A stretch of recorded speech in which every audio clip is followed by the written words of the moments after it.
देखिए हर खबर यहीं पर, सब्सक्राइब कीजिए TV9 भारतवर्ष। चाइना वैसा ही रहेगा? चाइना डोकलम में उसकी जो अप्रोच थी 10 फार नो फर्दर, क्या वैसा रहेगा या आपको लगता है कि चाइना उससे बदला हुआ है और अब बदले हुए तरीके से हमको भी जवाब देना होगा? ये एक जियोपॉलिटिक्स है, वहां पर एक कोरोना है, उसने ये सेंचुरी, एशियन सेंचुरी है, जैसे पहले बताया। अभी इंडिया को उसे चेक रखने की उसकी एक स्ट्रेटेजिक सिग्नलिंग है कि इंडिया जो है वर्ल्ड में अभी उसकी एक ग्लोबल लीडर है, एक वॉइस है। उस वॉइस में वो चाइना के खिलाफ ना बोले कुछ भी। तो ये एक स्ट्रेटेजिक सिग्नलिंग है, मिलिट्री कोएलिशन है, एक असर्टिवनेस है। और हमें इंडिया को अपने इंटरेस्ट देखने चाहिए। हमको यूएस और चाइना के बीच में जो वॉर चल रही है, बैलेंसिंग ऑफ पावर चल रहा है, हमें इसमें नहीं पड़ना चाहिए। हमें अपने इंटरेस्ट देखने चाहिए। हमें यूएसए से भी समझौता रखना है। आपकी इस बात से क्यों लेते हुए मैं जरा गुरमीत साहब से ये समझूंगा। गुरमीत साहब, तो फिर इस स्थिति में कि हमको अपना इंटरेस्ट देखना चाहिए, अमेरिका चाइना के बीच में जो चल रहा है उसके साथ अपनी स्ट्रैटेजी सेट नहीं करनी चाहिए क्या? इस हिसाब से ताइवान के मामले में हिंदुस्तान ने फिलहाल जो किया और हांगकांग को लेकर जो उसने एक सोची समझी दूरी बना रखी है, क्या वो ठीक है? देखिए, सबसे जरूरी बात यह है कि हमारी स्ट्रेटेजिक ऑटोनॉमी के मुताबिक चलना चाहिए। हमारे कोर नेशनल इंटरेस्ट क्या है, हमारे नैरेटिव क्या है। सबसे जरूरी यह है कि हम अपनी सेल्फ वर्थ को समझें।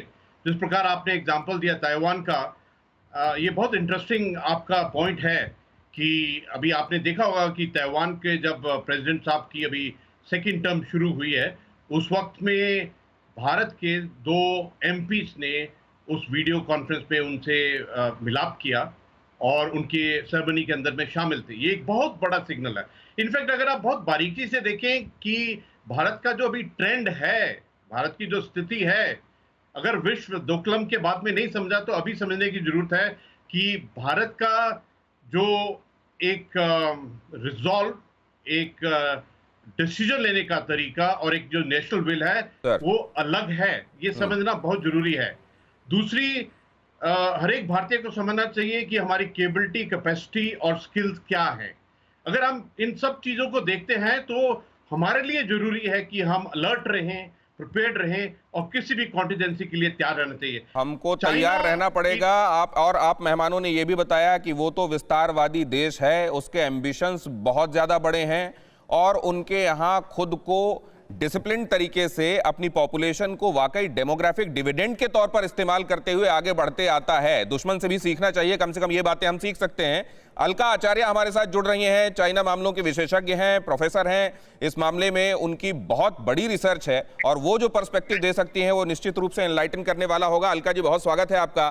क्या चाहता है चीन इस समय और क्या हिंदुस्तान उसको समझते हुए एप्टली अपने मूव्स डिसाइड कर पा रहा है?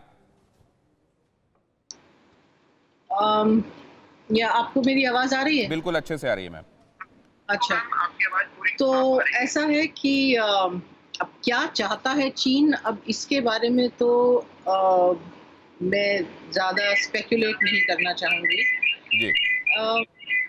हमारे सामने 2 मुद्दे हैं अभी। सबसे पहले ये है कि एक बहुत ही जो हमारे लिए इम्पोर्टेंट स्ट्रेटेजिक एरिया है, वहां पर फिर से आमना सामना हो रहा है। फिक्र आपकी, सोमवार से शुक्रवार रात 9 बजे सिर्फ TV9 भारतवर्ष पर।